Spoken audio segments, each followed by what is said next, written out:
আসসালামু আলাইকুম। আমাদের বাংলাদেশের আসলেই কোনো মা বাপ নাই।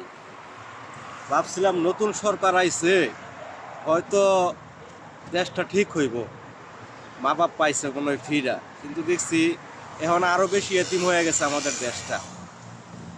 এই যে রামিসা দর্শন হয়ে মারা গেল, তার বাপের 1 লাখ টাকা দিছে, সব সমাধান হয়ে গেছে। আরে বেটা, তুই 1 লাখ টাকা না নিয়ে তুই আমাদের প্রবাসীর কাছে কইতি যে আমার 5 লাখ টাকা লাগবো, তুই মামলা চালামু। তুই মামলা চালাইতি, 1 লাখ টাকা নিয়ে সব কিছু শেষ করে দিছে।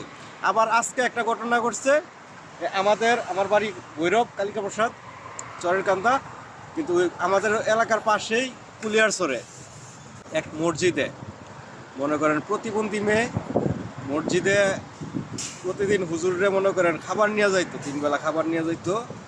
হুজুরের খাবার দিয়া আসার সময় মনে করেন হুজুরে তো কাম কইরা বসছে, কারণে পাবলিকে আবার মনে করেন ধইরা বসছে সরাসরি ধরা।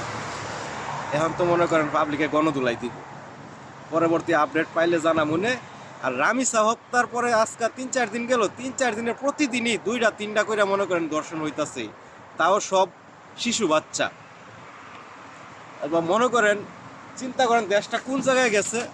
আর মনে করেন এগুলার মনুষ্যত্ব কি, এগুলার রুচিয়ে কেমনে বাদে। আমাদের দেশের মানুষ আর মানুষ না, এটি একেবারে জানোয়ার হয়ে গেছে।